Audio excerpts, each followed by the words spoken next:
Good Saturday evening. Hope you had a wonderful, beautiful, productive Saturday. Showing up was warm and just a spring-like day, but it was autumn. And this is the last evening of Timotheus. He's going to get launched back to college so that he can go hard for this last half of the semester.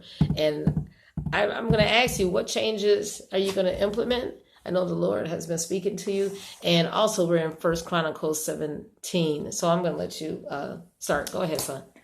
In the First Chronicles chapter, David was very adamant about having God and his glory be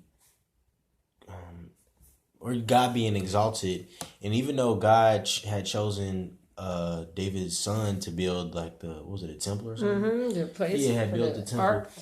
David was still like very serious about it, and he didn't just blow it off and act like, or just like not care. Like it's still admirable that he wanted to, serve God and please God.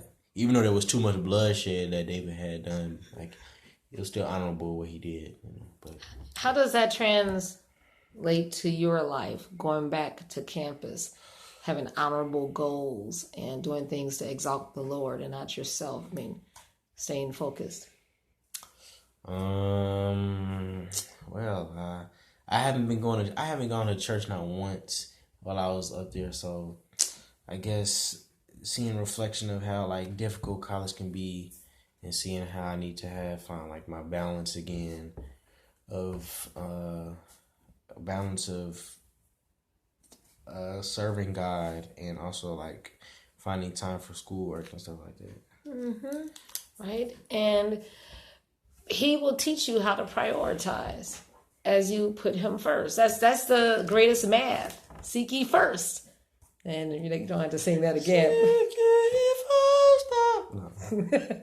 The kingdom of God. Right. Amen. And in verse 7 of chapter 17 of 1 Chronicles, it says that, oh my goodness. Sorry.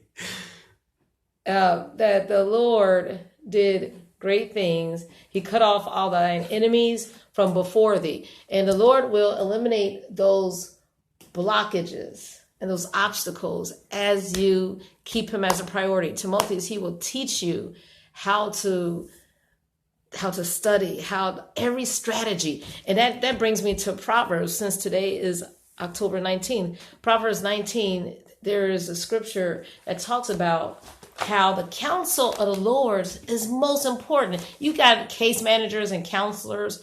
I was one in college, but the most important advisor you can have is God. He will teach you. Let's see. In verse 8, I believe, one who guards understanding finds something good.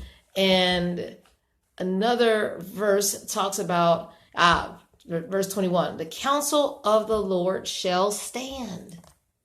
You could go to a dean, you could go to a provost, you could go to an ombudsman, you could go to a vice president. No, the counsel of the Lord standeth sure, and it doesn't change. And also, all this petty stuff that, you get distracted. It's the glory of the Lord to defer your emotions, to defer and to stay focused. And also verse 15 of chapter 19 of Proverbs. And the idle soul, Timotheus, when you're like doing, stupid stuff and like wasting time and you're being idle, you're going to suffer hunger. Now, would you want to do that? No, you don't want to drop out. You don't want to have to, come back. Now, if it's the Lord's will for you to come back, then all right. But no, God has great plans for you, because also in 1 Chronicles 17, it talks about how David was taken from the fields and the Lord had an assignment for him. It says, I took thee from the sheepcote. Timotheus, God took you from the south side of Chicago and placed you in that university for a reason. You're not on camera. He took you from here to go on assignment so that you do some great things up there. So make sure you keep him at the forefront, focus, and look, when your days are expired up there, just like in verse 11 of chapter 17, 1 Chronicles, God is saying to David, when your days are expired and you sleep with the ancestors, your work will be done. Well, guess what? The same thing is for me. When my days are expired, I want to know that I have given my all. And I was inspired this evening. I was telling you about, how I used to watch Kobe Bryant tapes so much because he had that Mamba, mentality of vision and focus and hard work. To this day, he still wakes up 4:00 in the morning and he takes his 15-year-old daughter. She drives out, has her permit, and she does the same. And she trains with him for hours because he wanted to pass that legacy of grit and vision to her so that he can inspire and she can inspire, and so on and so on. So Timotheus, you have a work, okay?